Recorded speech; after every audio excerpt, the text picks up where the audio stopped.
One was the CEO didn't buy into the answer to that question that we thought was the answer, and that the previous CEO thought was the answer. So what the CEO thinks is my short answer, because if you don't have their buy-in, you're going to fail. And we tried to work around that, and it's just really hard. We actually did what Andrew described. We were trying to operate at arm's length as a sort of separated unit. We were in a different office. We had 2 exec board members as our sponsors, unfortunately not the CEO for various reasons, and that was a mistake. And they would give us permission to sometimes break the rules, or to just pick up the phone and be like, can we break this rule? Like, tell us what the risks are. And to make that decision in the moment, or to say, don't worry, I'll take it away and get back to you later today, which just cuts through everything and is brilliant. And they were, in the stakeholder sense, they were our stakeholders, and they felt a real ownership for delivering it successfully. But we didn't crack working together as an extended team. We didn't manage to break out of the hierarchy early enough. So that was something that we failed at. I think there is, so from a personal point of view, if it was my charity, I really think there is a role in this space. There's lots of people experimenting. Sometimes it works for your culture and your setup and your CEO, and sometimes it doesn't. It depends what your strategic priorities are at the end of the day. And the other thing we failed on was, why are you doing this? Are you doing this to prevent more cancer? Are you doing it to treat cancer better? Are you doing it to diagnose cancer earlier? How close to the business as usual should we be? Because we're trying to be disruptive, so we don't want to tread on the toes of the core business, core charitable business, if you like, work. But also we don't want to do something totally random, because then it won't be helping the organisation achieve its mission. So we grappled with that quite a lot at quite a senior level. And because the way that CRUK works is they're a strategic organisation, not an innovative organisation. And that wasn't me that said that, that was some quite senior people on reflection in our retro, our learning.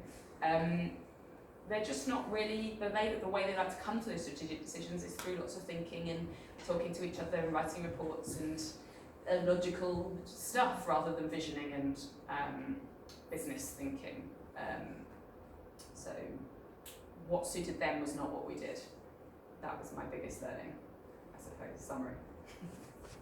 The other thing I wonder is there a way of, like in a way you have a ladder of engagement with your supporters, is there a ladder of becoming more innovative? So doing something reasonably small that's not really out there, but that succeeds, and then being able to build incrementally? No. Yeah. I'd say, just a quick answer, I'd say the role of an innovation team is to create new stuff. If it's something that the organisation can deliver, you can deliver it. If it's new fundraising stuff, then I think that can work. If the organisation can't deliver it, then it should be the role of the innovation team to spin out and create that new structure. And I think the collaboration thing that you talked about perhaps collaborate with another startup who have tech in that area already, or that would be a really super cool, fast way, wouldn't it? Than rather than setting something up completely from scratch potentially. Certainly hasn't hurt Facebook to do the acquisition and collaboration side. I was just gonna. Sorry, Fung, I didn't realise. I'm sorry. Don't worry. I was just gonna add. I guess I agree with Andrew's view, but at the same time, having worked with a few of the big charities that we've been working with, I have seen some really great innovation happening in innovation teams in big charities. So, like, we work with a big against animal cruelty charity, and they asked us to help them find their first joint venture in the pet tech space. So again, it being arm's length, but also actually doing something pretty innovative, and they came up with the idea. And also I don't know, you guys may see this all the time, but in terms of how they operate, we are working closely with another big charity, and they every month have a design sprint week where they pick a problem that everyone is kind of bought into, or bought into, hopefully. And they actually throw around ideas around how they can solve it, and they allow themselves to think really big.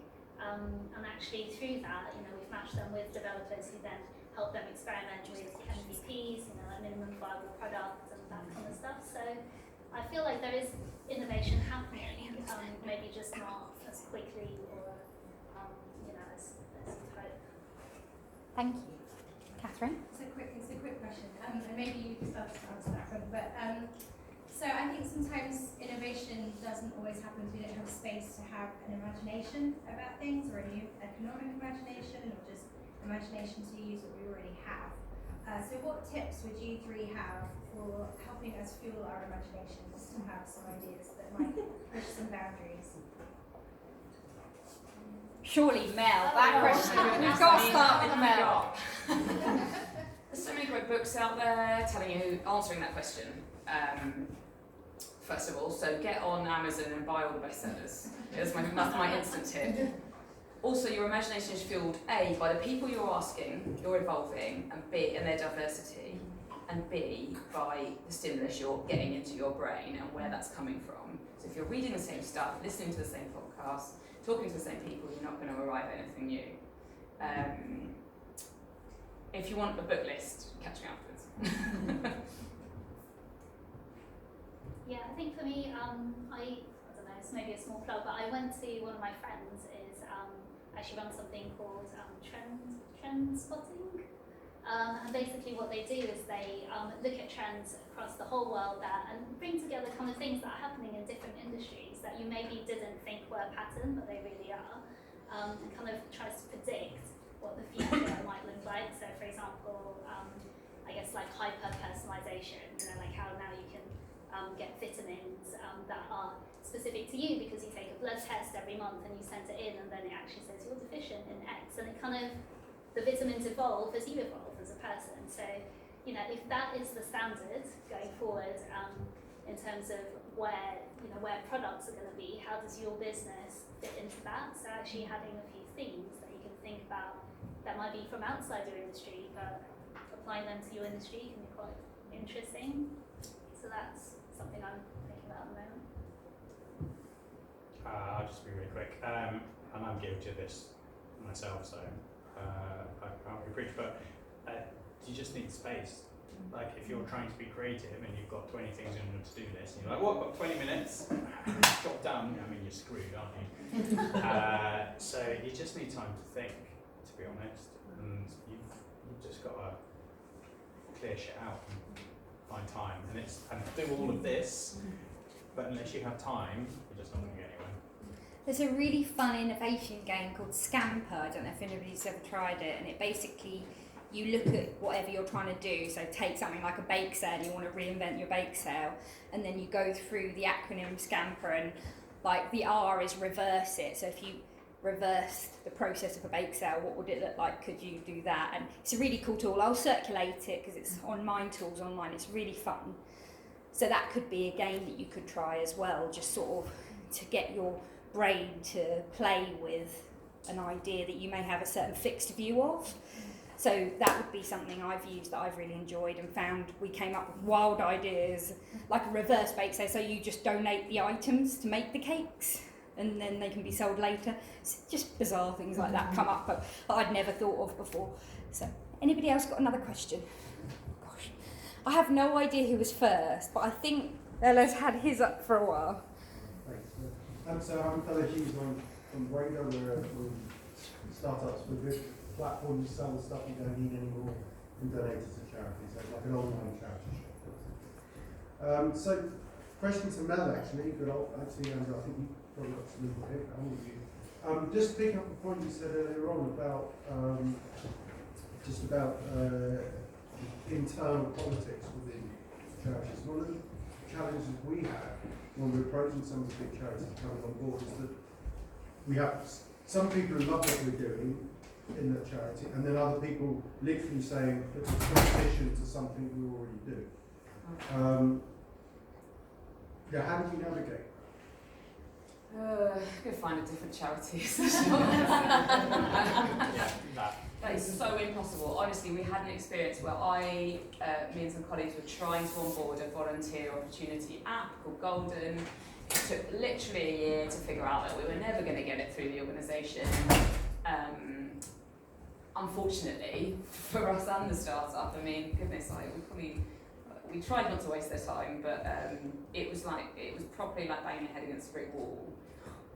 For lots of reasons, supplier onboarding processes, decision making, strategic roadmaps not really being there, internal competition, cannibalisation.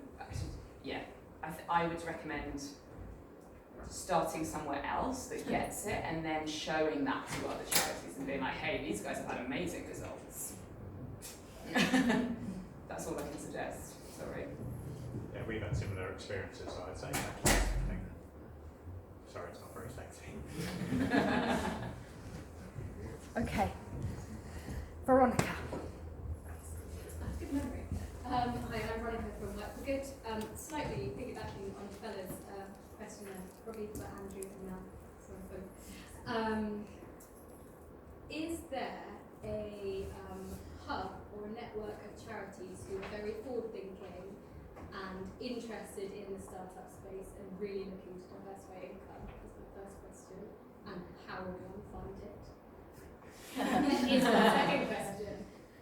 Because going back to that point of internal politics, we find that as an online platform as we are. However, we get the big charities thinking this is a great idea and we get it, and then those who are the competitors are not entirely. So, one day you get a win and the next day you get a pushback, and it's really interesting the space where you're just trying to help charities diversify income with a new idea that has got some traction. How do you break into that space? What are your best tips? So that's really interesting question, because I don't think that there is any knowledge about what charities are more receptive than others. And to be honest, that knowledge probably sits with you, and is not joined up. So I wonder if there's something that actually we can create out of this, because we've got an ambition to get charities working more with startups. So maybe there's a way that we can pool all that knowledge and create. We've always had a bit of a vision about how do we create an interface between all these social startups and the sector that are up for it. So maybe that's something that we can talk about. I do think a lot of the charities that come to the meetups are quite open to that stuff, and a lot of the themes that we do, like we did one about celebrating success and failure. So we've done a lot of events around themes that more charities that are more leaning into trying new things would come to. So perhaps that's something I can do, is reach out to the list of charities, because this is the 17th meetup, so there's quite a few from over the years, and we can invite people to perhaps join a sort of working group, I suppose, in a way, of network that then we can then pitch new ideas into, perhaps, and things like that. Yeah, just I come from the corporate world, from tech, and so the obvious thing is to have like a startup village in the Institute of Fundraising. Because personally, I always feel that as a startup in charities, they're almost like, oh, who are you coming to tell us how to fundraise? Doesn't matter how great your idea is. And I totally appreciate that people pitch new ideas all the time. But there still should be just more of a kind of a connection, and just as you say, on both sides. Some joined up thinking. Exactly. But I think what's interesting is, in a way, I'm not sure whether it's sitting in the Institute of Fundraising is necessarily a natural fit, just because it's quite a traditional organisation in itself. So that's why I'm sort of almost saying, can we sort of bootstrap that to this, so that it's not really owned by someone who can decide things about it, if you know what I mean. Yeah, I think it depends on also what you want from the charity. If you're selling to them, if you're trying to raise investment from them, right? There could be different ways that you could engage with charities. Does anyone here from the IOF? Oh, that's brilliant. They are brilliant. They are. They're doing so much. They're doing loads on diversity at the moment. One of their That's events. one of their ones. You know, they're doing a lot, but they can't do everything. But I think the difference is that this isn't really fundraising as Yeah. a conventional model, right? Yeah. It's It's just, disrupting that, isn't it? I don't say it's disrupting it. Okay. It's a different model that sits alongside it. And I don't think charities, some have, right? This is blanket, so I apologise, but I don't think charities have worked out how to engage it, because a lot of charities go, well, we work with corporates because they need to give us a minimum of 75 grand a year, they can have our logo, job done. That's how we work with other businesses, but this is it's different, and I don't think those pathways exist yet. I mean, have you heard of Fair Will? They're the UK's biggest will. We put them in front of 12 charities at the beginning of Good Lab 3 years ago, and they stood in front of all the charities and went, we will write you free wills for Free Will Month, you will get free money. And like, no one took them up. Why is that happening? You took them. Yeah. It's just like, no one really knows how to do it. It's just bonkers. But let's catch up and see if we can work, because I think there's something about if we work out who are those that are up for it, they'll get loads, they'll look good, and then others will go, shit, I want to be like them. Because there are many charities who are and who are benefiting. Yeah. So it's learning in the sector as well, which is what something like us, we want to share that. Yeah. So. I've lost track of. I think you had one for ages, haven't you? Yes, just a quick question really. It's a bit like, so my name is Marwa, so I've literally just set up a new charity in women's health and women's health research, and I suppose touching a little bit on what this gentleman said earlier on and thinking about you and your roles and what you do, and I just wondered, how do you get funded to do what you're doing now, you know? So yeah, I'm just curious. Tell the story of your rich man. Sounds really interesting. Yeah, that does sound. I made it sound much